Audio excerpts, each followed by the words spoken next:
এখানে আছে একটুখানি চিকেনের হাড়, মেটে, চিকেনের কিছু অল্প কিছু পিচ, একটা পিচ, অন্য পিচ, এগুলো দিয়ে আমি একটা খুব সহজ রান্না করছি। এখানে নিয়েছি আমি পেঁয়াজগুলো এইভাবে ছাড়িয়ে নিয়েছি, একটু লঙ্কা কুচি, একটু ক্যাপসিকাম নিয়েছি, আর নিয়েছি একটুখানি রসুন।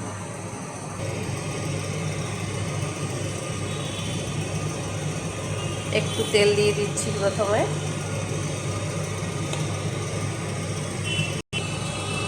তেলটা গরম হয়ে গেছে, এখন আমি এই চিকেনগুলো দিয়ে দিচ্ছি।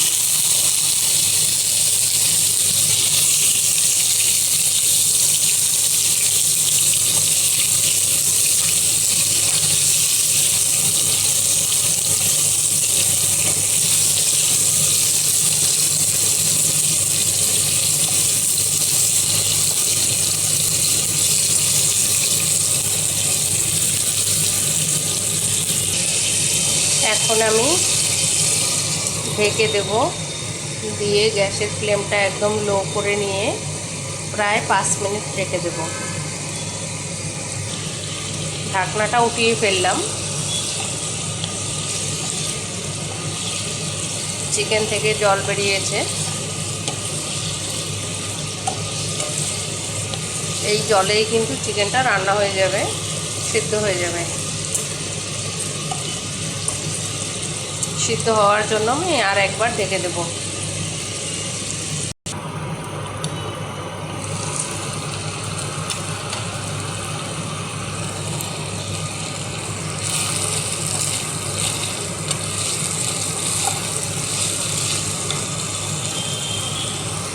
এখন আমি এই বাটির মধ্যে আছে একটু ভিনিগার, এই ভিনিগারটা দিয়ে দিচ্ছি।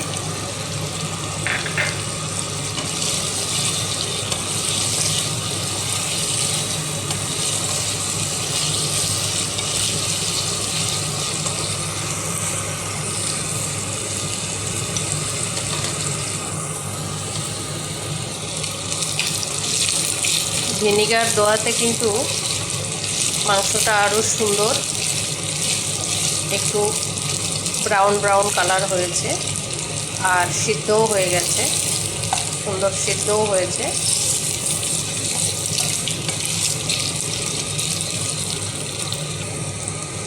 এখন আমি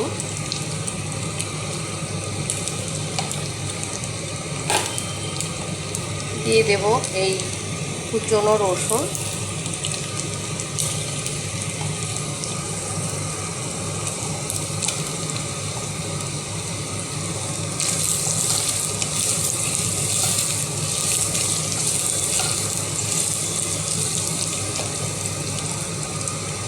আর দেব এই পেঁয়াজ এবং কেটে রাখা এই ক্যাপসিকামগুলো।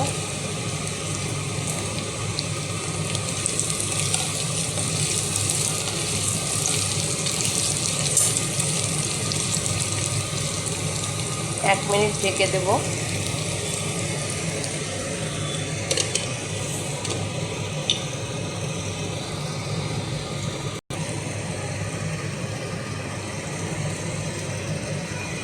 ঢাকনাটা তুলে দিচ্ছি।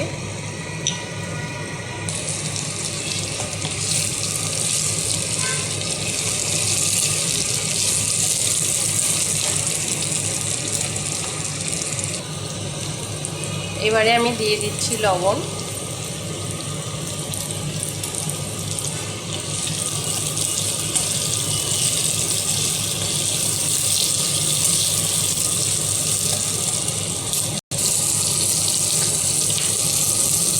একটু সোয়া সস দিয়ে দিচ্ছি,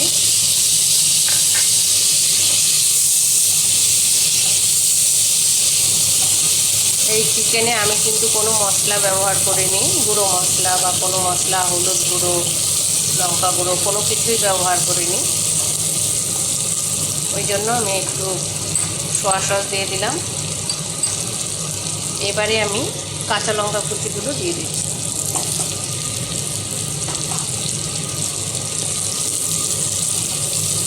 এটা একটু ঝাল ঝাল হলে বেশি ভালো লাগে, যেহেতু আমি কোনো জল দিইনি, ড্রাই চিকেন হচ্ছে।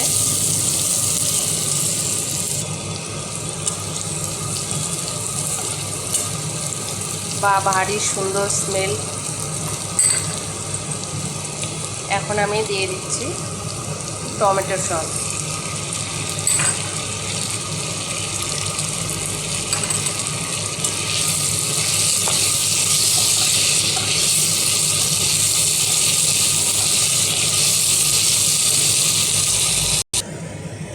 রেডি হয়ে গেছে আমার চিকেন। এবার আমি 2 মিনিট মতো গ্যাসটা বন্ধ করে ঢেকে রাখবো।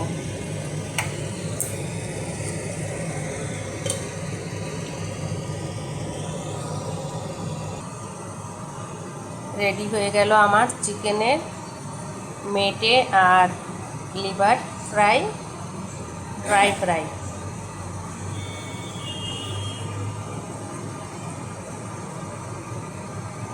অবশ্যই এইভাবে খেয়ে দেখবেন, ভালো লাগলে জানাবেন। এর সঙ্গে আপনারা পরে কাঁচা লঙ্কা বা ধনেপাতা কিন্তু অ্যাড করা যেতে পারে, আপনারা অ্যাড করে নিতে পারেন।